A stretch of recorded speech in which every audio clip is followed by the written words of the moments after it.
5, 4, 3, 2. Crank it, Jerry. Welcome to Into the Wild, the official podcast of the Washington Wild Pigs. What do you hear? What do you say? It's the best sports podcast in the world. Wait, is that true? If you're committed enough, you can make any story. I once convinced a woman that I was Kevin Costner, and it worked because I believed it. Now, here's your host, Kyle Dawson. Did you get the popcorn?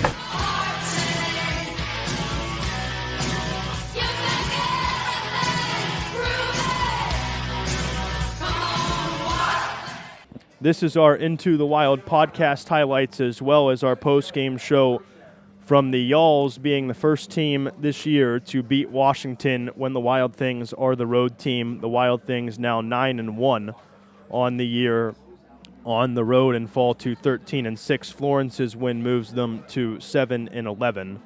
Let's start with the scoring. In the bottom of the first inning, Alberti Chavez jumped on the first pitch fastball from right-handed starter Jordan D. Valerio and homered to make it a 1-0 game. Washington would respond in the top of the first. The first of two home runs for Tommy Caulfield was a solo homer with one out that evened us up at one apiece. 4 home runs, a team leading 19 runs batted in as he hits this one the opposite way to left. Turning and watching it sail is Ed Johnson. That ball is gone. Goodbye. Tommy Caulfield ties the game with an opposite field home run to left. It is 1-1 on Caulfield's 5th of the season, a round tripper.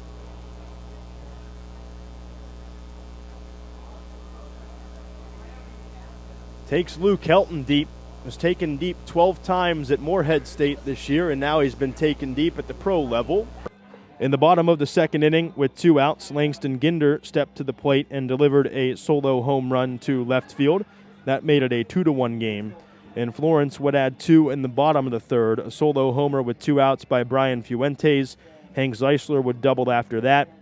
And designated hitter Zaid Richardson would single home Zeisler to make it a 4-1 game in favor of the Yalls. The rain came after a walk to Andrew Check in the 4th inning that started it and advanced Check's on-base streak to 51 games, a franchise record still growing. After the rain, Tyreek Reed singled, and then Tommy Caulfield hit a 3-run home run to tie the game at 4 apiece. Pitch from Helton on the way to Caulfield and strikes it in the air to left center field. Ranging back is Creel, still going back, looking up, it is gone! A multi-home run game for Tommy Caulfield, a 3-run shot to deep left center, and the game is tied just like that.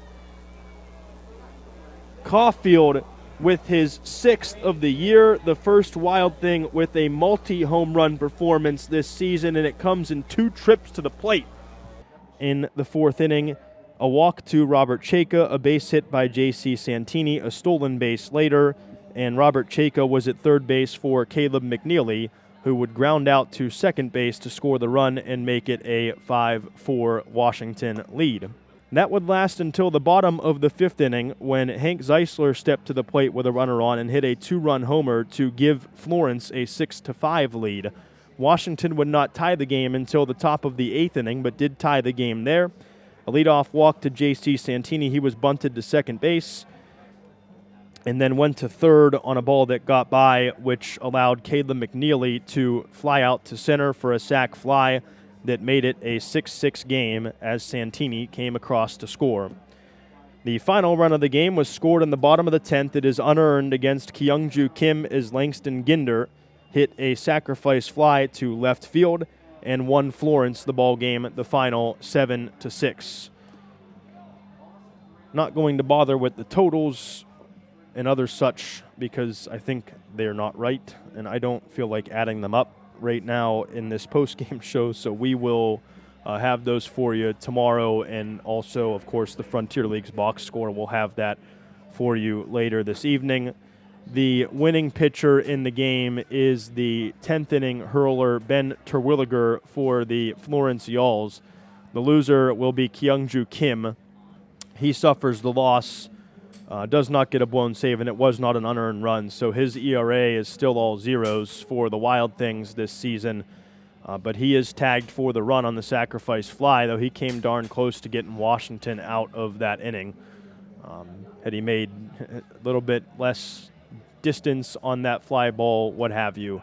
Washington is a loser for the first time on the road tonight. The bright side, Washington still 13-6 and still, I believe, tied for first place in the West Division. Not that that matters this early, but Evansville is pounding Gateway, so the Grizzlies would have had a chance to move ahead of Washington and Schaumburg tonight. They've already passed Schaumburg. Now Gateway will be back behind both Washington and Schaumburg. The Boomers won earlier tonight.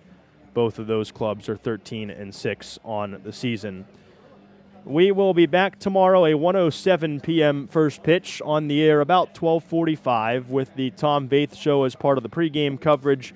The Wild Things will send a TBA starter to the mound against Yaniker Villalobos, a left-hander for the Florence Yalls, in what will be a rubber game for the first time on the road this season for Washington before a 6-game homestand opens with the Thunderbolts in town on Tuesday night. Kyle Dawson thanking you for being someone who served it on the Wild Things Baseball Network tonight.